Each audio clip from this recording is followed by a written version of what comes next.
وہ احسان کرنے والے انداز میں کہہ رہے تھے۔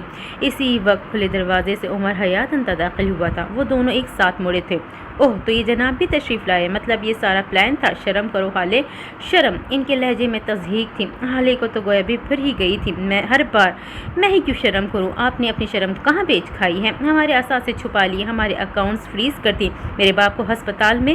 عمر نے آگے بڑھ کر اس کے منہ پہ اپنا بھاری ہاتھ رکھ دیا۔ وہ جھٹپٹانے لگی تھی لیکن اس کی گرفت مضبوط تھی۔ اصل میں یہ صدمے میں ہے، ان کی وجہ سے میں معذرت کرتا ہوں۔ آپ پلیز ان کی باتوں کو دل پہ نہ لیجیے گا، میں انہیں لے جاتا ہوں، آپ اپنا کام کریں پلیز۔ وہ ہنوز حالے کے منہ پہ ہاتھ رکھ کے کہہ رہا تھا۔ شمس نے بس سر ہلایا تھا۔ عمر اسی طرح حالے کو کھینچتے ہوئے باہر لے گیا تھا۔ وہ عمر کے بازو پہ ناخن مار رہی تھی لیکن اس کو تو جیسے پرواہ ہی نہیں تھی۔ لفٹ میں آ کر عمر نے اس کو آزاد کیا تھا، زخمی شیرنی کی طرح اس پہ جھپٹی تھی۔ تمہاری ہمت کیسی ہوئی؟ ہاتھ کیسے لگایا تم نے مجھے؟ میں تمہیں چھوڑوں گی نہیں، اپنے ہاتھوں سے تمہاری جان لے لوں گی۔ تم نے مجھے روکا، کیوں روکا؟ وہ مجھے بے شرم کہہ رہے تھے، بغیرت کہہ رہے تھے، اور وہ خود کیا ہے؟ میرے باپ کو ہسپتال میں گھس کر مار دیا، اور تمہاری جرت کیسی ہوئی میرے معاملے میں دخل دینے کی؟ بولو، کس نے حق دیا تمہیں؟ وہ حلق کے بل چلاتے ہوئے عمر پہ چڑھ دوڑی تھی۔ عمر نے تندھی سے اس کو گھورا تھا۔ صدمہ آپ کے دماغ پہ چڑھ گیا ہے، اس لیے ان کے سامنے یہ ساری بکواس کرنے گئی تھی؟ آپ کو کیا لگتا ہے آپ کو شرمندہ ہو کر آپ کے قدموں میں گر جائیں گے، یا پھر اپنے حصہ مانگنے پر فوراً اٹھ کر آپ کا حصہ دے دیں گے؟ یہ لگا تھا آپ کو وہ اسی وقت آپ کا گلا گھونٹ کر آپ کو مار دیتے، آپ کی لاش تک نہ ملتی، آپ کے وارثوں کو، یا پھر وہاں آج حسن کو مار دیتے، آپ کی ماں کو مار دیتے۔ وہ ایک قتل کر چکے، دوسرا کوئی مسئلہ نہیں، ان کے لیے بدلہ لیں گی، انتقام لیں گی، اس طرح لیں گی، یہ پلان ہے آپ کا۔ وہ سخت غصے میں تھا، اس کا چہرہ سرخ ہو رہا تھا۔ حالے کے اوپر جیسے کسی نے ٹھنڈا برف پانی ڈال دیا تھا، لیکن بظاہر گردن اکڑائے رکھی۔ تم میرے معاملات سے دور رہو عمر حیات، میں جو چاہے کروں، تم ہوتے کون ہو مجھ پہ حق جمانے والے؟ تمہاری حیثیت کیا ہے؟ باپ میرا مرا ہے نا، تمہارا نہیں۔ تکلیف میں جانتی ہوں، تم نہیں۔ اگر میرا بھائی مرتا ہے تو مار دے، لیکن میں خاموش نہیں بیٹھوں گی، اور تم آئندہ میرے معاملات سے دور رہنا۔ انگلی اٹھا کر اس کو وارن کیا تھا، جج صاحب کی موت آپ سے زیادہ میرا معاملہ ہے، یہ بات آپ ذہن میں بٹھا لے، اور اگر آئندہ آپ نے میرے معاملات کو خراب کرنے کی کوشش کی تو اچھا نہیں ہوگا۔ حالے خاموش بیٹھنے کا کون کہہ رہا ہے آپ کو؟ ہر کام کرنے کی ایک اسٹریٹجی ہوتی ہے، آپ کو ایک حساب سے چلنا ہوگا، ورنہ باپ تو مر گیا ہے، باقی خاندان کی لاشیں بھی جلد مل جائے گی۔ اب اس کے لہجہ بلند نہیں تھا، اس کے لہجے میں کاٹ سی تھیں، اور اس کی آخری بات نے حالے کے دل کو بری طرح دکھایا تھا۔ اس کے پاس بولنے کو کچھ نہیں تھا، وہ اپنی جلد بازی کی وجہ سے اپنے خاندان کو کھونے جا رہی تھی، یہ خیال ہی جان لیوا تھا۔ اسی وقت لفٹ کھلی تھی، وہ گراؤنڈ فلور پہ آ گئے تھے۔ حالے نے بہت امیدوں کے ساتھ اوپر گئی تھی، لیکن واپسی پہ اس کے ہاتھ خالی تھے۔ وہ بے خوف گئی تھی، واپسی پہ اپنے خاندان کی موت کا خوف ساتھ لائی تھی۔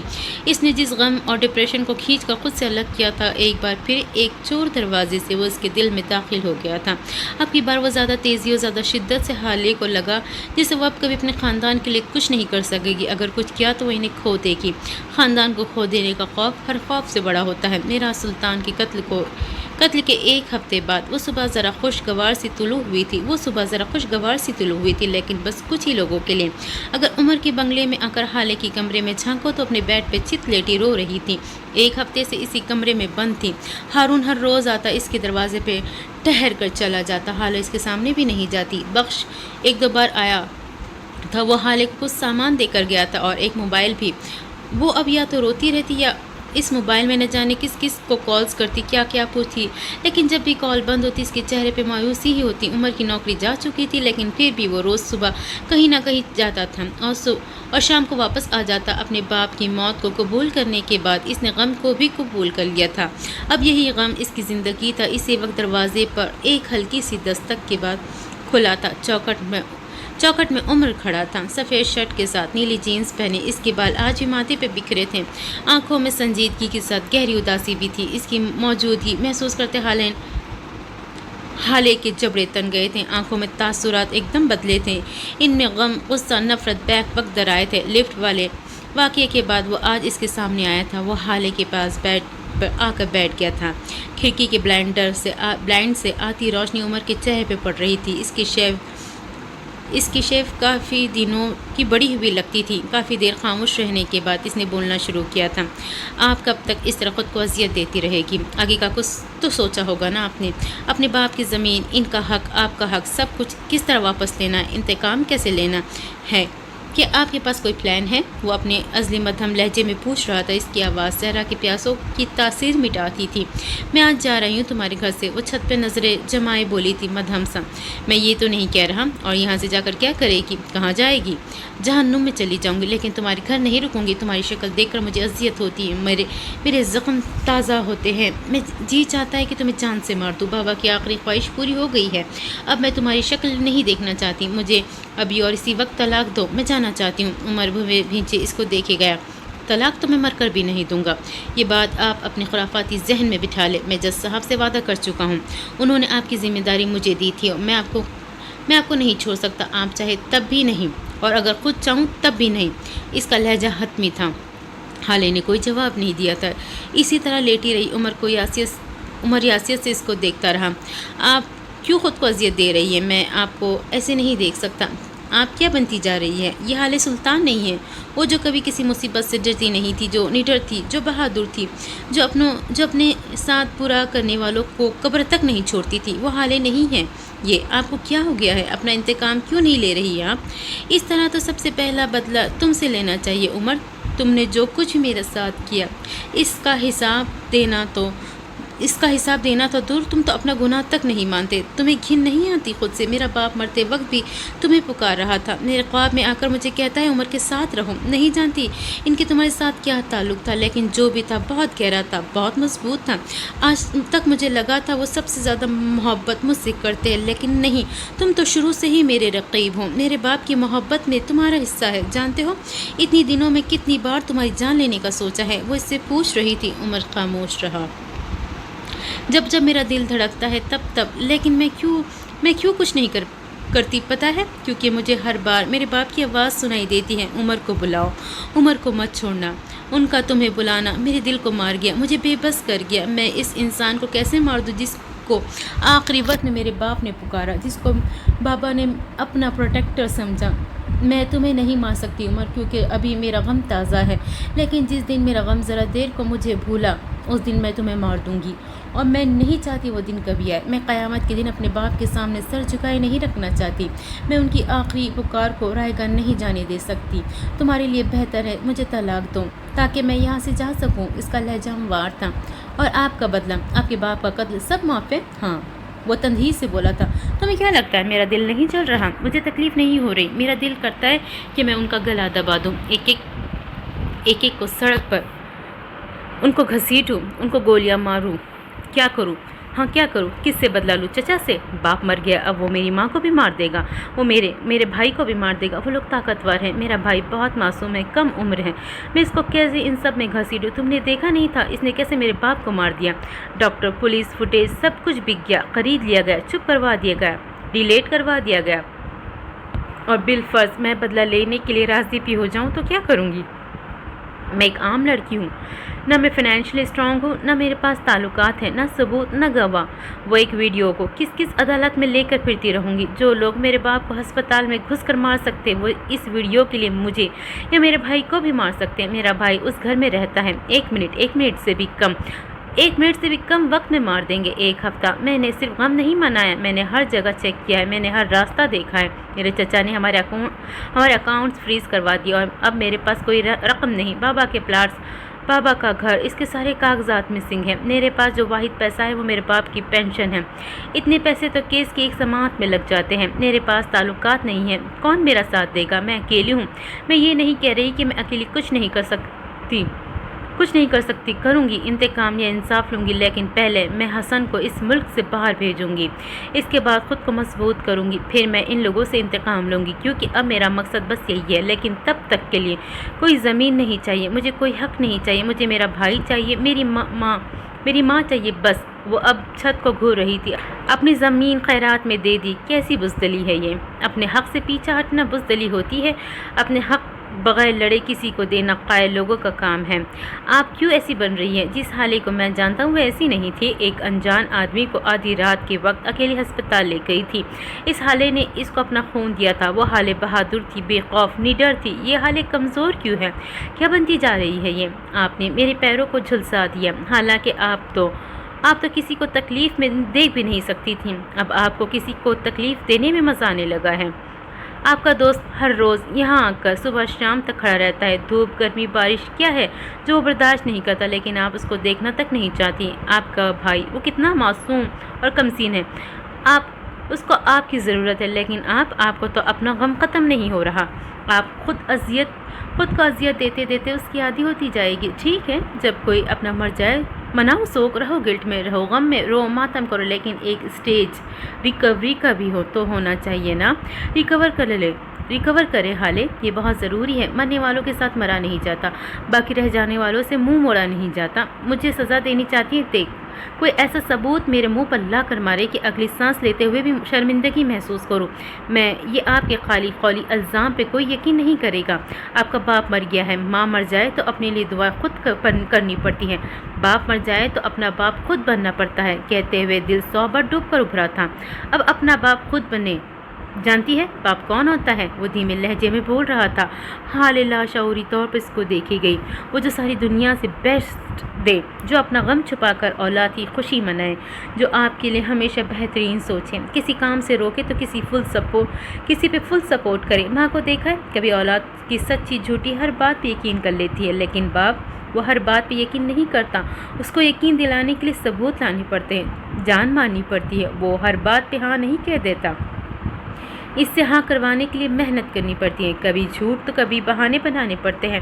وہ آپ سے سارا دن لڑے گا، ڈانٹے گا، لیکن دنیا کے سامنے وہ آپ کو ڈیفینڈ کرے گا۔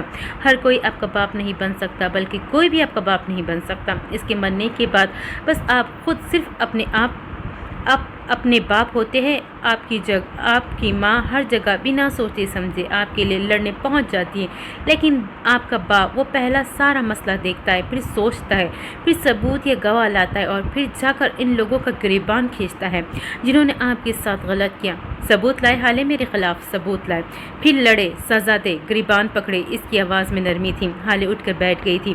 تمہارے پاس کیا ثبوت ہے کہ تم بے گناہ ہو؟ تمہارے پاس بھی تو بس الفاظ ہے، تم کیوں کوئی ثبوت نہیں دیتے؟ عمر چند ثانیے اس کو دیکھتا رہا، پھر اپنا موبائل اٹھا کر اس پہ انگلیاں چلانے لگا۔ حالے سلطان، میرے پاس ثبوت ہے، یہ میرے گھر کے داخلی دروازے کی CCTV فوٹیج ہے، یہ دیکھیں۔ اس نے موبائل حالے کے سامنے کیا تھا۔ حالے نہ جانے کیوں بس اس ویڈیو کو دیکھی گئی۔ عمر چلتی ویڈیو پہ انگلی رکھ کر اسے بتاتا چاہ رہا تھا، یہ دیکھیں، یہاں 9:30 ہوئے ہیں، یہ آپ کے اغوا کا وقت ہے، اور میں اس وقت گھر پہ تھا، اپنے دوست کا کچھ سامان اپنی گاڑی میں رکھوا رہا تھا۔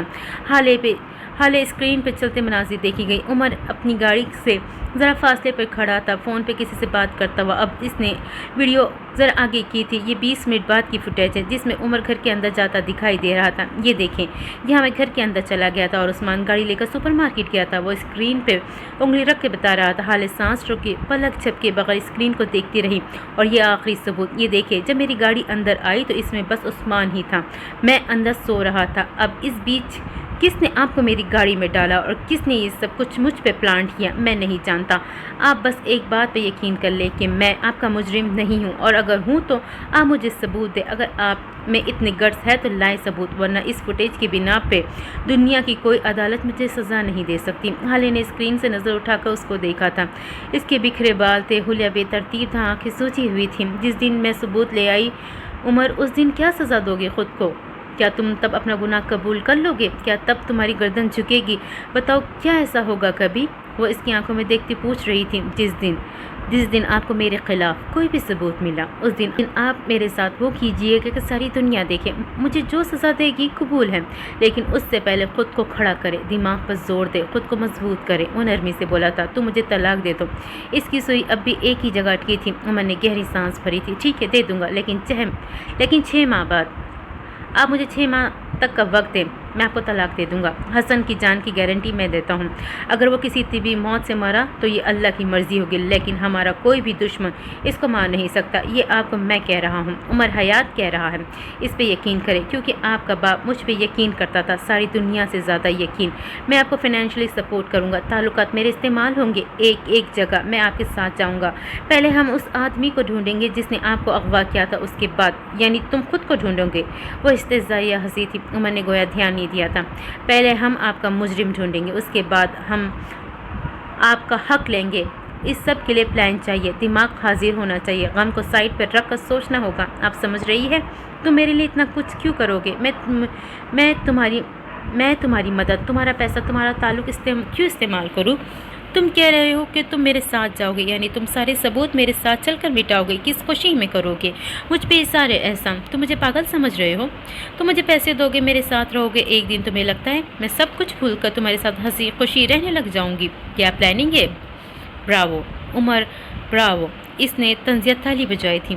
میں آپ کے لیے کچھ نہیں کروں گا، کچھ بھی نہیں۔ آپ کو اپنے لیے جو بھی کرنا ہے خود کرنا ہے۔ باپ آپ کا مرا ہے، میرا نہیں۔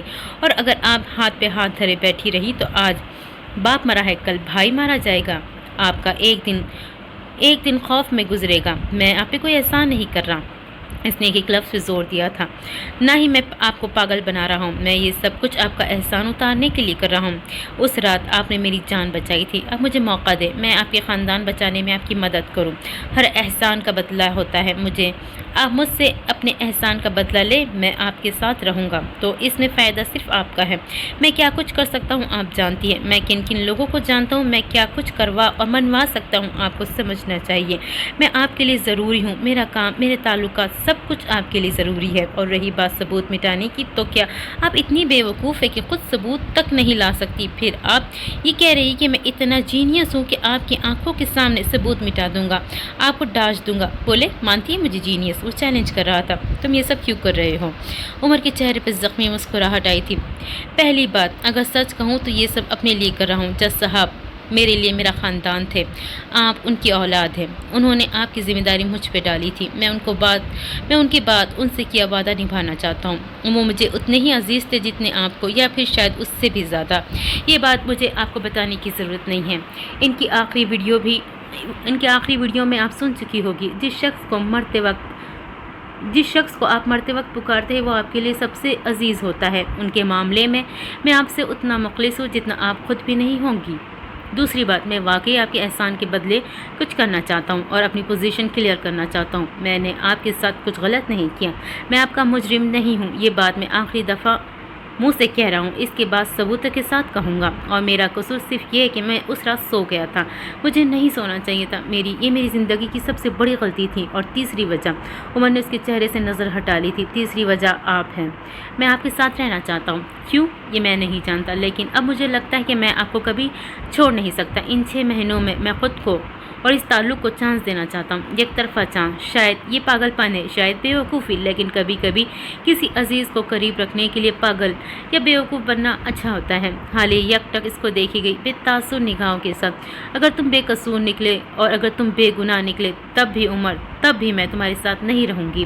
میں تم سے نفرت کرتی ہوں، تم زمزم سے دھل کر بھی آ جاؤ میں تب بھی تمہیں چھوڑ دوں گی۔ میرے دل میں نفرت کبھی جڑ پکڑ چکا ہے، میری وراثت میں ہے۔ جس سے ایک بار نفرت ہو جائے وہ ہم سلطان کے دل میں دوبارہ نہیں آ سکتا۔ جسے ہم دل سے نکال کر پھینک دیں، اسے بس پھینک ہی دیتے ہیں۔ میں اور تم کبھی ساتھ نہیں ہو سکتے، میں تمہیں کبھی اپنے دل میں جگہ نہیں دوں گی۔ میں نے زندگی میں ایک ہی انسان سے نفرت کی ہے اور وہ تم ہو۔ اگر اس کے باوجود میرے ساتھ کام کرنا چاہتے ہو تو میں راضی ہوں۔ آج سے ہم پارٹنرز ہیں، ٹیم ہے، لیکن میں تم سے اپنا انتقام لوں گی، یاد رکھنا۔ عمر نے سمجھنے والے انداز میں سر ہلایا تھا۔ ہم ٹیم ہیں، اوکے، لیکن میری ایک شرط ہے، آپ ان 6 ماہ میں ایک بار بھی طلاق کا مطالبہ نہیں کرے گی۔ آپ کو میرے ساتھ اس گھر میں رہنا ہوگا اور آپ کوئی بھی کام مجھے بتائے بغیر نہیں کرے گی۔ اگر آپ کو کوئی ثبوت، کوئی گواہ ملے تو آپ مجھے بتائے گی۔ اگر منظور ہے تو آج رات 8 بجے میری اسٹڈی میں آ جائیے گا، ہم کام شروع کر دیں گے۔ وہ کہہ کر رکا نہیں تھا، لمبے لمبے ڈگ بھرتا چلا گیا تھا۔ حالے نے گہری سانس بھری تھی، آنکھوں میں کرچیاں سی بھر گئی تھی۔ اس نے چہرے پہ ہاتھ پھیر کر خود کو پرسکون کرنا چاہا۔ وہ اس شخص سے نفرت کرتی تھی، اس کے ساتھ کام کرنے کو حوصلہ چاہیے تھا، ہمت چاہیے تھی، اسے اپنے دل کو مضبوط کرنا تھا۔ وہ ایک بار پھر بیڈ پر بیٹھ گئی تھی، جس کو دیکھ کر وہ کرب کی انتہا کو پہنچ جاتی تھی۔ وہ اس کے ساتھ کام کیسے کر سکتی تھی؟ بابا، یہ آپ مجھے کیسی آزمائش میں ڈال کر گئے؟ وہ ہولے سے بڑبڑائی تھی، اذیت تھی۔ سفیر کے کمرے سے ملاقات اسٹڈی اس وقت خاموش پڑی تھی۔ وہاں ایک واحد بوتل سے گلاس میں شٹر کی آواز جاتے اس مشروب کی تھی، جسے وقتاً فوقتاً سفیر حلق میں انڈیل رہا تھا۔ دیوار گیر الماریوں میں رکھی صدیوں پرانی کتابیں کبھی افسوس تو کبھی غصے سے یہ منظر دیکھی جا رہی تھی۔ اسے آفس سے آئے کافی دیر ہو گئی تھی۔ آج کل اس کی یہی روٹین تھی، صبح آفس اور وہاں سے آتے سیدھا اسٹڈی میں آ کر بیٹھنا، اور رات کو دیر تک اس واحد محبوبہ اس کی بوتل ہوتی تھی۔ اسی وقت اس کی اسٹڈی کے دروازے پہ ہلکی سی دستک ہوئی، پھر دروازہ چر کی آواز سے کھلتا چلا گیا۔ سفیر نے گردن اوڑھ کر دیکھا سامنے مہر ماں تھی، کاسنی رنگ کے لان کے سوٹ میں ملبوس، اسی رنگ کا دوپٹہ گلے میں جھول رہا تھا۔ اس کے ہاتھ میں ٹرے تھی جس میں چائے کے 2 مگ تھے۔ اس چائے کے ٹرے کو شیشے کی چھوٹی سی میز پر رکھا تھا۔ ایک مگ اٹھا کر سفیر کے پاس صوفے پہ بیٹھ گئی تھی۔ اس کی بھوری آنکھوں میں افسوس تھا۔ میں آپ کے لیے چائے لائی ہوں، آپ کو بہت پسند ہے نا؟ اس کو تو ہٹائے، کیوں اپنا دل جلا رہے ہیں؟ وہ اس کے ہاتھ سے گلاس لیتے ہوئے بول رہی تھی۔ سفیر نے ایک ناپسندیدہ نظر اس پر ڈالی تھی اور گلاس پر اپنی گرفت مزید سخت کر دی تھی۔ میرے معاملات میں نہ بولا کرو مہر، وہ درستی سے کہہ کر ایک بار پھر گلاس کو منہ سے لگا گیا تھا۔ میں آپ کے لیے چائے لائی ہوں، اسے پی کر تو دیکھیں۔ ایک بار وہ پھر مصر ہوئی تھی۔ یہ چائے بالکل ویسی بنی جیسے حالے بناتی تھی۔ اس کا لہجہ ایک دم بدل گیا تھا۔ اس کی سرخ ہوتی آنکھوں میں اب حسرت تھی۔ مہرماں کو اپنا آپ وہاں فضول لگا۔ میں حالے جیسی چائے نہیں بنا سکتی سفیر، اس کا لہجہ سپاٹ تھا۔ تو پھر پھینک دو اس کو، مجھے نہیں چاہیے۔ وہ جی بھر کا بد مزہ ہوا تھا۔ سفیر، یہ سب کیوں کر رہے آپ اس سے؟ بے بس آپ کو ہی تکلیف ہوگی، موو آن کریں۔ جو ہونا تھا مہر نے اب بھی ہار نہیں مانی تھی۔ میں گلٹ سے موو آن کیسے کروں؟ وہ آنکھیں بند کیے بڑبڑایا تھا۔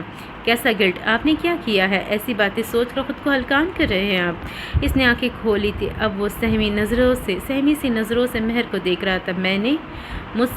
مہر مجھ سے قتل ہو گیا ہے۔ وہ اٹک کے بول رہا تھا۔ میں نے بڑے پاپا کو مار دیا، مجھ سے قتل ہو گیا ہے مہر۔ اس نے مہر کے دونوں ہاتھوں کو اپنے ہاتھوں میں پکڑ لیے تھے۔ اس کی آنکھوں میں تھوڑی دیر پہلے والی سختی مفقود تھی۔ وہ اب ڈرا ہوا تھا۔ تم بتاؤ نا میں کیا کروں؟ کیا کچھ ٹھیک ہو سکتا ہے؟ کچھ ایسا کرو کہ میں سب کچھ ٹھیک کر دوں۔ میں ان سے بہت پیار کرتا تھا، ماننا نہیں چاہتا تھا۔ میں بس مجھ سے ہو گیا، بلیو می، میں ماننا نہیں چاہتا تھا، ٹرسٹ می مہر پلیز۔ مہر کی آنکھیں بے یقینی سے پھٹی کی پھٹی رہ گئی تھیں۔ آپ ایسا کیسے کہہ سکتے ہیں؟ آپ نے کیا ہے؟ وہ بدقت بول پائی تھی۔ سفیر نے کچھ نہیں کہا۔ اس نے ہارے ہوئے انداز میں سر جھکا لیا تھا، البتہ مہر کے ہاتھ اب بھی تھام رکھے تھے۔ آپ کا کوئی قصور نہیں سفیر، اس رات آپ غصے میں تھے، غم میں تھے، کہہ دیا آپ نے کچھ۔ آپ کی شادی ٹوٹ رہی تھی، آپ ٹراما سے گزر رہے تھے، آپ سب کے لیے خود کو قصوروار ٹھہرانا بند کر دے۔ سفیر کا جھکا ہوا سر مزید جھک گیا۔ میں اس صبح وہاں گیا تھا، میں ہسپتال گیا تھا۔ جب مجھے کسی سے پتہ چلا کہ بڑے پاپا نے حالے کا نکاح کروا دیا ہے تو مجھے بہت غصہ آ گیا۔ میں کنٹرول نہیں کر سکا اور پھر میں نے وہاں جا کر ان کو مار دیا۔ میں ماننا نہیں چاہتا تھا، آئی سویئر میں ماننا نہیں چاہتا تھا۔ یہ بس ہو گیا، میں کیا کروں مہر؟ اب میں کیا کروں؟ میں قاتل بن گیا ہوں۔ میں نے اپنے بڑے پاپا کو مار دیا ہے۔ میں آفس جاتا ہوں تو وہ مجھے ہر جگہ نظر آتے ہیں۔ میں گھر آتا ہوں تو حسن کو دیکھتا ہوں، تب وہ مجھے ملامت کرتے ہیں۔ راتوں کی نیند اڑ گئی ہے میری، ایک پل کے لیے چین نہیں آتا۔ حالے کی بے وفائی کا غم، میرے قاتل ہونے کا گلٹ، یہ ختم نہیں ہو رہا مہر۔ ان سب سے چھٹکارے کی ایک ہی راہ ہے۔ اس نے بوتل کی جانب اشارہ کیا تھا۔ میں جب اس کو پیتا ہوں تو سب کچھ بھول جاتا ہوں، ساری دنیا۔ اس کے بعد بس سکون ہوتا ہے۔ مجھ سے میرا ذرا سا سکون بھی چھیننا چاہتی ہو؟ اس کے لہجے میں بے قراری تھی۔ مہرماں ہونکول کی طرح اس کو دیکھی گئی۔ بٹا ہوا مرد ہونے کے ساتھ ساتھ وہ ایک قاتل بھی تھا کیا؟ اب بھی وہ اس سے محبت کرے گی؟ کیا اس کے ساتھ گزارا اب بھی ممکن ہے؟ اس نے دل سے پوچھا تھا۔ جواب ہاں میں آیا تھا۔ جے نماز پہ بیٹھی حسینہ بیگم کی آنکھیں نم تھی، وہ نماز پڑھ چکی تھی، اب دعا کے لیے ہاتھ اٹھا رکھے تھے۔ یا اللہ، آپ تو سب جانتے ہو نا میں کتنی مجبور ہوں، کتنی بے بس ہوں۔ آپ سے بہتر کون جانتا ہوگا؟ میری بیٹی، میری حالے، اللہ سائیں اس کی حفاظت کرنا، اسے ہر برائی سے محفوظ رکھنا۔ ان کی ہچکی بن گئی تھی۔ اللہ پاک، اس کو لگتا ہے اس کی ماں نے اسے گھر سے نکال دیا، اس کی ماں نے اس کی نہیں سنی، لیکن بس آپ جانتے کہ میں نے اسے کیوں بھیجا۔ اللہ، اگر وہ یہاں رہتی تو اذیت میں رہتی، غیر محفوظ رہتی۔ جو آدمی میرے سامنے میری بیٹی کو جانوروں کی طرح مار سکتا ہے، وہ بعد میں اس کے ساتھ کیا نہیں کر سکتا۔ یا اللہ، میں نے بس اپنی بیٹی کی بھلائی چاہی تھی۔ وہ لڑکا، وہ عمر، مجھے یقین ہے وہ حالے کو کبھی نہیں چھوڑے گا۔ اللہ پاک، میں نے تو اپنی بیٹی کے لیے درست فیصلہ کیا، لیکن اس فیصلے نے مجھ سے میری بیٹی چھین لی۔ لیکن کوئی بات نہیں، بس وہ خوش رہے۔ اللہ، اس کی شکل بھلے نگیں پہ چلی گئی ہو، اس کا نصیب اس کے جیسا مت کرنا۔ اگر وہ یہاں رہتی تو سفیر وہاج بن جاتا، اور میرے حالے میں دوسری نگی کو نہیں دیکھ سکتی تھی۔ اللہ، میں اپنی بیٹی کی تکلیف نہیں دیکھ سکتی تھی۔ جتنی محبت اس سے معراج کرتے تھے اتنی میں بھی کرتی ہوں۔ ہاں، معراج نے اس کو ماں اور باپ دونوں کو پیار دیا تھا، لیکن جب معراج سو جاتے تب اس کے ساتھ راتوں میں جاگتی تھی۔ جب وہ بیمار ہوتی تھی تو اس کا سکون میری گود ہوتی تھی۔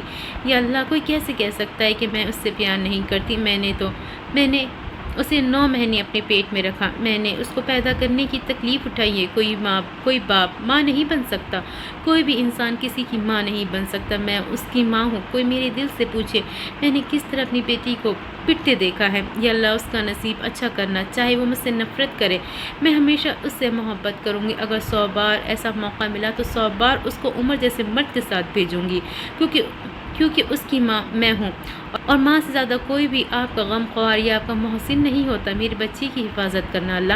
انہوں نے دعا مانگ کر اپنے چہرے پہ ہاتھ پھیرا تھا، اب وہ کافی پرسکون تھی۔ باتھ روم میں لگے دیوار گر آئینے کے سامنے کھڑی وہ خود کو غور سے دیکھ رہی تھی۔ رات کے 8 بج چکے تھے، لیکن وہ اب تک یہیں تھی۔ اس نے ایک سفید رنگ کا سادہ جوڑا پہن رکھا تھا، ساتھ ہم رنگ دوپٹہ۔ وہ بار بار اپنے منہ پہ پانی کی چھینٹیں مارتی خود کو پرسکون کرنے کی کوشش کر رہی تھی۔ یکایک اس کی آنکھیں نم ہوئیں اور وہ وہی واش بیسن پہ جھکی رونے لگی۔ اسے اپنا باپ شدت سے یاد آ رہا تھا۔ دوسری وجہ عمر تھا۔ میرے خدایا، میں کیسے اس آدمی کے ساتھ کام کروں جس نے میری عزت 2 کوڑی کی کر دی؟ میں کیا کروں؟ میرے پاس تو کوئی جائے فرار بھی نہیں۔ اس کو دیکھتی ہوں تو میرا دل نفرت سے بھرنے لگتا ہے، اس کو سنتی ہوں تو ایسا لگتا ہے کہ کانوں میں جیسے پگھلا ہوا سیسا ڈالا گیا۔ اس کی موجودگی سے مجھے کراہیت آتی ہے، میں اس سے نفرت کرتی ہوں۔ وہ ہنوز نیچے جھکی روتی جاتی، واش بیسن پہ ہاتھ مار مار کے کہی جاتی، مجھے اتنا مجبور کیوں کر دیا اللہ؟ میرے باپ کو مرنے نہ دیتے تو یہ سب نہ ہوتا اللہ۔ میں کیا کروں اللہ؟ ہیون کو بچاؤں یا پھر اپنا مجرم ڈھونڈوں؟ اللہ، مجھے میرے بابا نے مجھے بوجھ کی طرح عمر کے حوالے کر دیا۔ اس نے میرے ساتھ بڑا ظلم کیا ہے، میں نے اس کو خون دیا تھا، اس کو پھر بھی شرم نہیں آئی، اور میں یہاں سے نہیں جا سکتی اللہ۔ جب یہاں سے جاتی ہوں مجھے میرے بابا کی آواز آتی ہے، عمر کو بلاؤ۔ یہ آواز مجھے ہتھوڑی کی طرح لگتی ہے۔ انہوں نے کیوں بلایا اس کو؟ کیوں اللہ؟ مجھے صبر دینا، مجھے ہمت دینا، اس شخص کو برداشت کرنے کی ہمت، اپنے خاندان کو چھوڑنے کی ہمت۔ پلیز مجھے مت چھوڑنا پلیز۔ اس نے اب اپنا جھکا ہوا سر اوپر اٹھایا تھا۔ دیوار گر آئینے میں اب اس کا عکس نظر آ رہا تھا، سرخ متورم آنکھیں، سرخ ہوتی ناک، بکھرے بال، ملگجا سا لباس۔ کیا وہ اس طرح کام کرے گی؟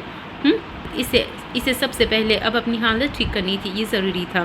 تھوڑی دیر بعد جب وہ باتھ روم سے باہر آئی تو اس نے فیروزی قمیض کے ساتھ سفید ٹراؤزر پہن رکھا تھا، ساتھ ہم رنگ دوپٹہ، بالوں کو جوڑے میں باندھ رکھا تھا، جس سے نکلتی 2 لٹیں چہرے پہ جھول رہی تھی۔ اسی وقت بیرونی دروازے پہ دستک ہوئی۔ اس نے اپنے کمرے کی کھڑکی سے جھانک کر دیکھا، بخش دروازے پہ کھڑا تھا اور چوکیدار سے کوئی بات کر رہا تھا۔ اس کے پاس 2 بڑے بڑے ڈبے تھے جن کو زمین پر رکھا ہوا تھا۔ حالی نے وہیں سے اس کو نیچے ٹہرنے کا اشارہ کیا، خود سیڑھیاں چڑھتی نیچے آ گئی۔ اب وہ دروازے کے باہر کھڑی تھی، بخش سے کوئی بات کر رہی تھی۔ سارا سامان لے آئے ہو؟ وہ نیچے پڑے ڈبوں کو دیکھتی پوچھ رہی تھی۔ G B B G. مہربا جی بہت غصہ ہوئی، انہوں نے کہا سامان قیمتی ہے، لیکن پھر حسن بھائی آ گئے، انہوں نے کہا آپ کی الماری سے سارا سامان نکال کر دیا، اور آپ کو پتہ ہے انہوں نے کہا میں سامان کو رکشے میں نہ لے کر جاؤں، خود آئے تھے وہ ڈرائیور کے ساتھ، ابھی گئے ہیں۔ اسے تفصیلی جواب کی عادت تھی، حالانکہ آنکھوں میں زخمی سا تاثر آیا تھا۔ وہ اندر کیوں نہیں آیا؟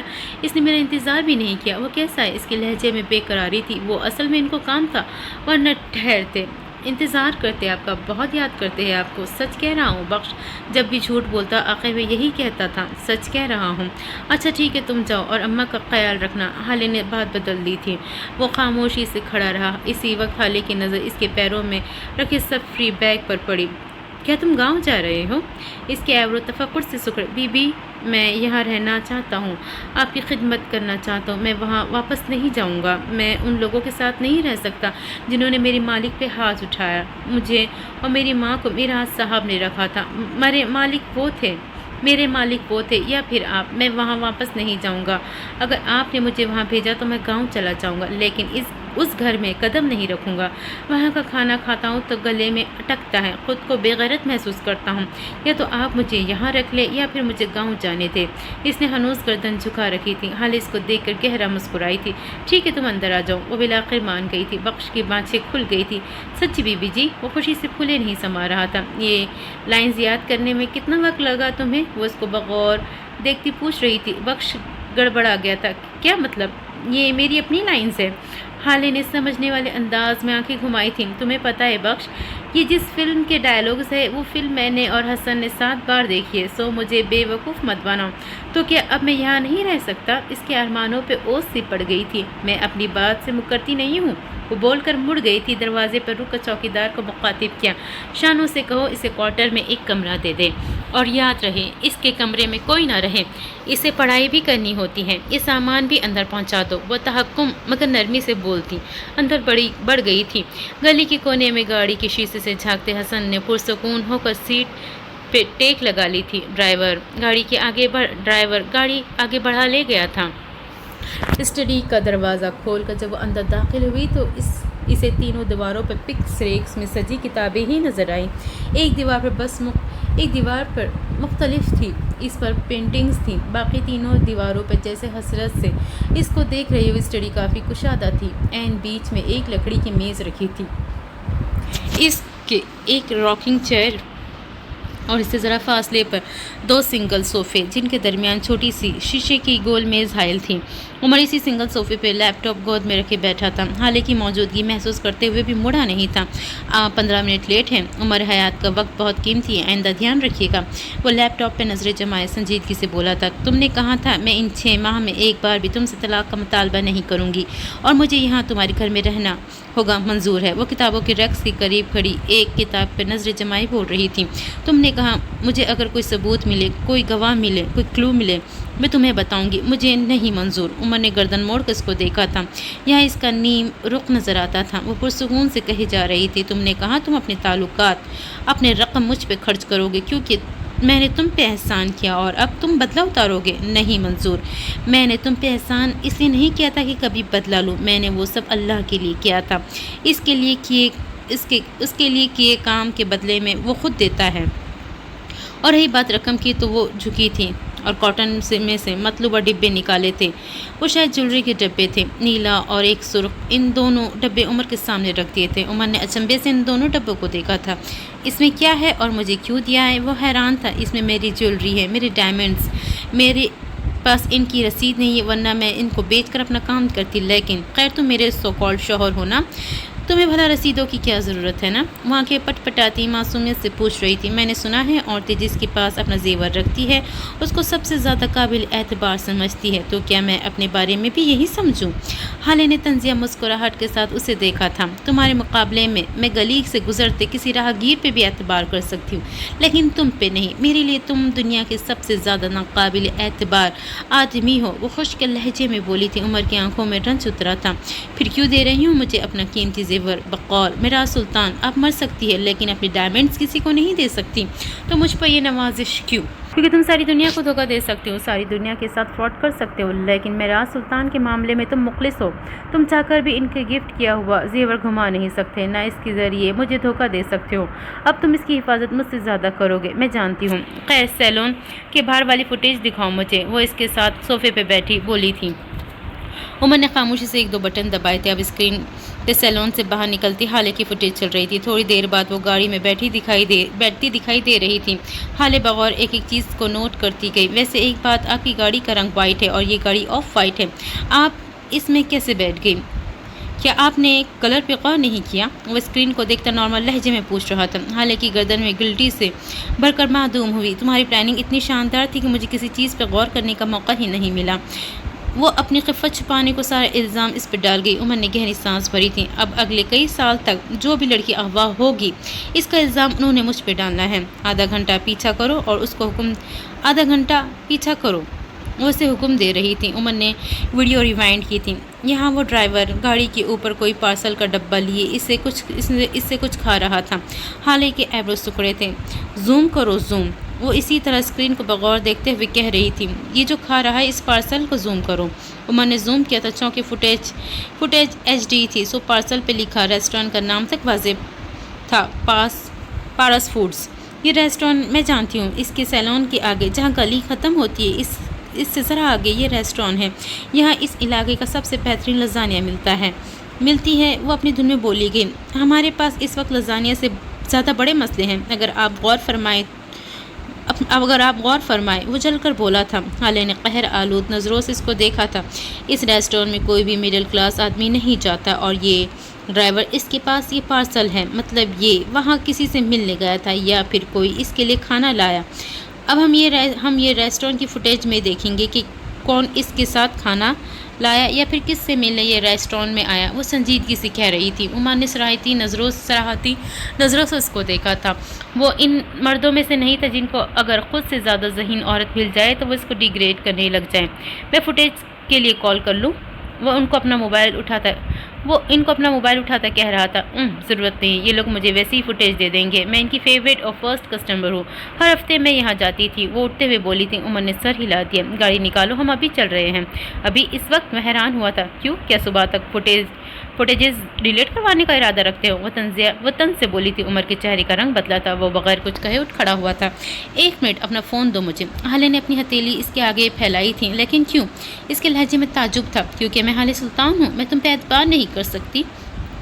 مجھے کیا پتا تم یہاں سے ریسٹورینٹ جاتے جاتے ہی اپنے لوگوں کو بھیج کر ساری فوٹیج ڈیلیٹ کروا دو۔ اس سے پہلے موبائل مجھے دو۔ عمر چند ثانیے اس کو دیکھتا رہا، پھر موبائل اس کی ہتھیلی پر رکھ دیا۔ وہ اس عورت کو نہ نہیں کہہ سکتا تھا، اس کی اپنی مجبوری تھی۔ وہ دونوں جب گیٹ کے باہر نکلے تو ہارون سامنے ہی گاڑی کے بونٹ سے ٹیک لگائی کھڑا نظر آیا۔ حالے کو دیکھ کر وہ تیز قدم اٹھاتا اس کے قریب آیا تھا۔ خلاف توقع حالے رک گئی تھی۔ حالے میری بات تو سن لو ایک بار پلیز۔ وہ اس کے قریب کھڑا ملتجئی سے کہہ رہا تھا۔ بولو ہارون شاہد، کیا کہنا چاہتے ہو؟ اس کی آواز سپاٹ تھی۔ عمر اتنا مہذب تو تھا ہی کہ وہاں کھڑا نہ رہتا، وہ اپنی گاڑی میں جا کر بیٹھ گیا تھا۔ ہم کہیں بیٹھ کر بات کر سکتے ہیں، میں تمہیں ایکسپلین کر سکتا ہوں سب کچھ۔ تم ایک بار میرے ساتھ بیٹھ تو جاؤ، میری سنو، اپنی سنو، ہم دونوں کو اس کی ضرورت ہے۔ حالے تمہیں کچھ کہنا ہے تو تم کہو ہارون، مجھے اپنی سنانے کی کوئی ضرورت نہیں ہے، میں اپنے لیے خود کافی ہوں، تم سے کوئی وضاحت نہیں چاہیے مجھے۔ جو کچھ ہوا اسے بھول جاؤ۔ اس کا لہجہ سنجیدہ تھا۔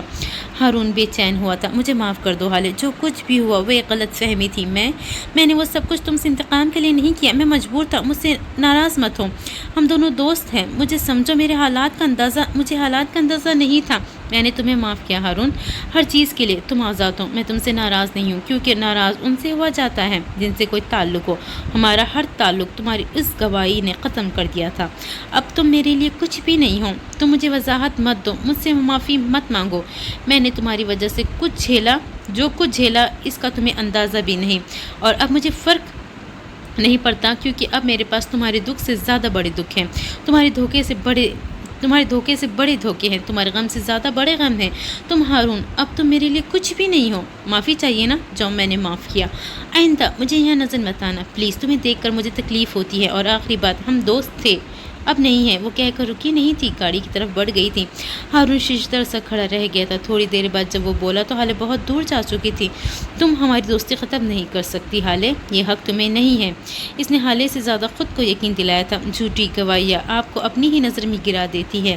آج ہارون شاہد کو اندازہ ہوا تھا۔ ریسٹورینٹ کی بالائی منزل کے ایک ٹیبل پہ اس وقت حالے، سلطان اور عمر بیٹھے تھے۔ یہ ریسٹورینٹ جدید اور قدیم طرز کے مشترکہ کمبینیشن پہ بنایا گیا تھا۔ اینٹوں والی رنگین دیواروں پہ آویزہ چنگیری جہاں قدیم لک دیتے تھے، تو جدید طرز کے سٹائل پہ بنے میز اور کرسیاں، چھت کے لٹکتے فانوس، جیسے کسی امریکن ریسٹورینٹ کی سیر کروا آتے ہو۔ یہ ریسٹورینٹ ہر آنے کو اپنے ٹرانس میں لے لیتا تھا، لیکن حالے کے لیے یہ منظر نیا نہیں تھا، سو اس نے کسی چیز پہ زیادہ دھیان نہیں دیا۔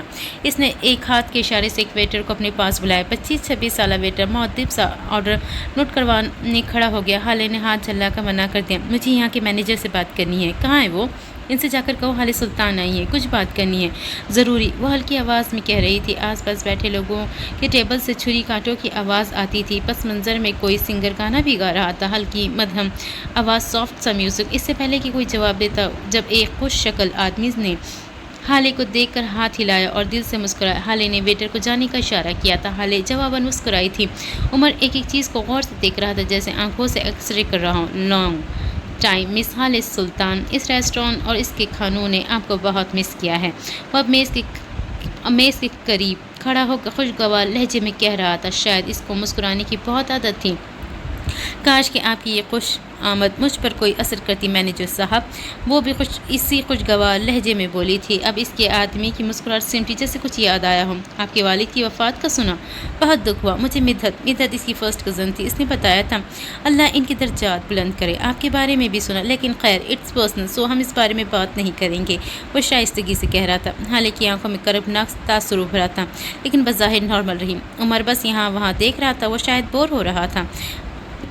امین وہ بس اتنا ہی بول سکی تھی۔ اپنے والدین کی موت کا ذکر دنیا کا سب سے مشکل کام ہوتا ہے، حالے نے اعتراف کیا تھا۔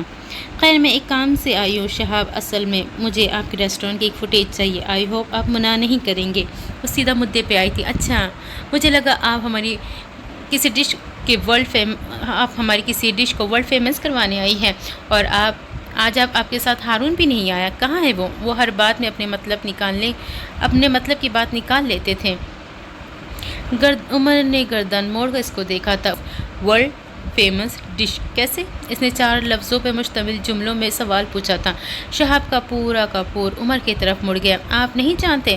اوہ میں آپ کو بتاتا ہوں۔ اصل میں یہ ہوا کہ جس دن ہمارے ریسٹورنٹ کی اوپننگ تھی، اس دن حالے ہماری آپ فرسٹ کسٹمر تھی، تب ان کے ساتھ ہارون بھی آئے تھے۔ سو یہ ہوا کہ ہم نے ان کو چکن شاشلک سرو کیا تھا، انہوں نے کھایا، لیکن جاتے وقت انہوں نے ہم سے کہا کہ اس میں پیاز کی مقدار زیادہ ہے، اگر ہم کم کر لیں تو یہ زیادہ اچھا بن سکتا ہے، لیکن شیف نے زیادہ دھیان نہیں دیا، اور پھر ہر بار یہی ہوتا، لوگ شاشلک آرڈر کرتے لیکن ان کو ٹیسٹ پسند نہیں آتا۔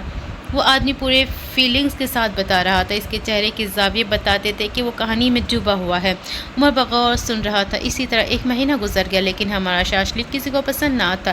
اینڈ ون فائن ڈے ہم نے ریسیپی چینج کر دی، ہم نے پیاز کم کر دی، اینڈ گیٹس واٹ، اس کی بانچیں تک کھل گئی تھی، ہمارا شاشلک پورے ایریا میں مشہور ہو گیا۔ عمر کے چہرے پہ کوئی تاثر نہیں تھا، وہ بس اس باتونی آدمی کو سنے جا رہا تھا۔ اس دن کے بعد حالے ہماری فیوریٹ کسٹمر ہو گئی۔ ہم جو بھی نئی ڈش متعارف کرواتے، مس حالے کو سب سے پہلے بلاتے، ان کو ٹیسٹ کرواتے۔ اصل میں ہمارے ریسٹورنٹ کے جو مالک ہیں نا، وہ ذرا وہمی سے ہیں، انہیں لگتا ہے کہ حالے سلطان ہمارے لیے خوش بخت ہے، وہ ابھی کچھ اور بھی کہتا جب شہاب صاحب فوٹیج ملے گی، حالے اس کی بات کاٹ کر ایک لفظ پر زور دیتی بولی تھی، جی چلیں میں آپ کو دیتا ہوں فوٹیج آپ کو کیسے انکار کر سکتا ہوں، اٹھتے ہوئے بولا تھا۔ وہ دونوں بھی اس کے ساتھ ہی اٹھے تھے۔ تھوڑی دیر بعد وہ تینوں ریسٹورنٹ کے سیکیورٹی روم میں بیٹھے تھے۔ ایک دیوار پر بڑی اسکرین نصب تھی، سامنے ایک میز پر درمیانی سائز کے 3-4 اور اسکرین نصب تھی۔ حالے اور عمر انہی کے درمیان سائز کی اسکرین کے سامنے کرسی پہ بیٹھے شہاب نے مطلوبہ فوٹیج دکھائی تھی۔ پچھلے آدھی گھنٹے سے وہ دونوں یہی فوٹیج دیکھے جا رہے تھے، جس میں وہ ڈرائیور ایک آدمی کے ساتھ بیٹھا ہاتھ ہلا کر بات کر رہا تھا۔ اس کے ساتھ بیٹھا آدمی 40 کے لگ بھگ تھا، سادہ سی قمیض شلوار پہنے بیٹھے، اس شخص کے چہرے پر برہمی تھی۔ اسی وقت ایک ویٹر ان کا پارسل لے آیا تھا۔ وہ دونوں خاموش ہو گئے تھے۔ اس کے جاتے ہی ایک دو مزید باتوں کے بعد وہ دونوں اٹھ کھڑے ہوئے تھے۔ حالے غور سے بغور اس آدمی کو دیکھ رہی تھی، البتہ عمر کے تاثرات اب بھی سپاٹ تھے۔ آپ اس آدمی کو جانتے ہیں شہاب؟ حالے اسکرین کو دیکھتے ہوئے پوچھ رہی تھی۔ میں جانتا ہوں، شہاب کے بجائے عمر نے جواب دیا تھا۔ یہ 2 مہینے پہلے ہی جیل سے رہا ہوا ہے، اس پہ اسمگلنگ کا کیس تھا، یہ اب بھی بیل پر رہا ہے۔ اس کے کیس کا انچارج انسپکٹر محمد خان تھا۔ میں اس سے ساری ڈیٹیلز لے لوں گا، یہاں پہ اور کچھ بھی کام کا نہیں ہے، چلنا چاہیے۔ وہ اٹھ کھڑا ہوا تھا، حالے اس کے ساتھ اٹھی تھی۔ اچانک ہی عمر کے ذہن میں کچھ کلک ہوا تھا، وہ واپس بیٹھ گیا تھا۔ حالے نے اچنبھے سے اس کو دیکھا تھا۔